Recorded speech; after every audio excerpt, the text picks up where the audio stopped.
আসসালামু আলাইকুম ওয়া রাহমাতুল্লাহি ওয়া বারাকাতুহু আলহামদুলিল্লাহি ওয়াসসালাতু ওয়াসসালামু আলা রাসূলিল্লাহ আম্মা বা'দ।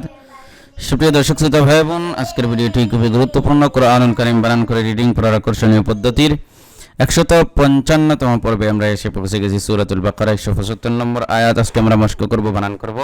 তো চলুন আমরা শুরু করে দেই। আউযু বিল্লাহি মিনাশ শাইতানির রাজীম। بسم الله الرحمن الرحيم أولئك الذين اشتروا الضلالة بالهدى والعذاب بالمغفرة فما أصبرهم على النار। প্রিয় দর্শক, এখানে হামজা পেশ উলাম খারাজাবুল্লাহ উলা চারাই লম্বা করতে হবে। এই যে ডেড চিহ্ন রয়েছে, তীর চিহ্ন রয়েছে, এই জন্য হামজাদের ইকাফ লাম জবর কাল লাম জবল্লাহ জালিয়াদের জি নুন জবর নাশ নুন শিন জবর নাশ যেরকম পাশে জুমালাই আমাদের হবে কালিফ টান।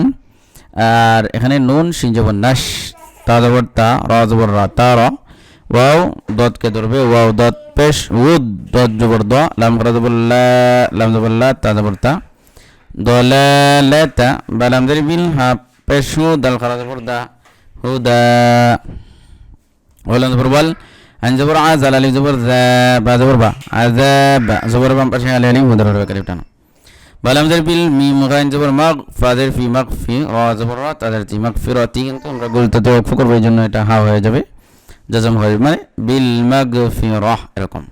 ফা জবর ফা মিম আলিফ জবর মা ফা মা আর ডেউডের চিহ্ন রয়েছে, এই জন্য 4 নম্বর করতে হবে। আসবারহুম আইন জবর আলাম নুন জবর লান আলান নুন আলি জবর না রাজির রিনারি। নুনে মিমে তাসদীদ গুণনা করা ওয়াজিব, অতএব এই নুনের মধ্যে এক আলিফ গুণনা করতে হবে। আলান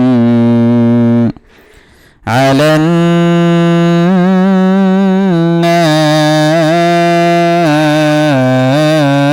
নার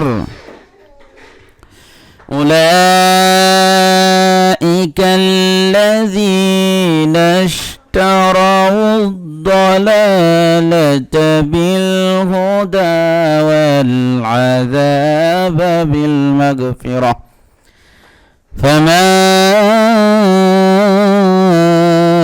أصبرهم على النار।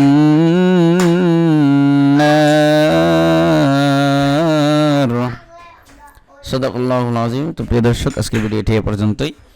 আসসালামু আলাইকুম ওয়া রাহমাতুল্লাহি ওয়া বারাকাতুহু।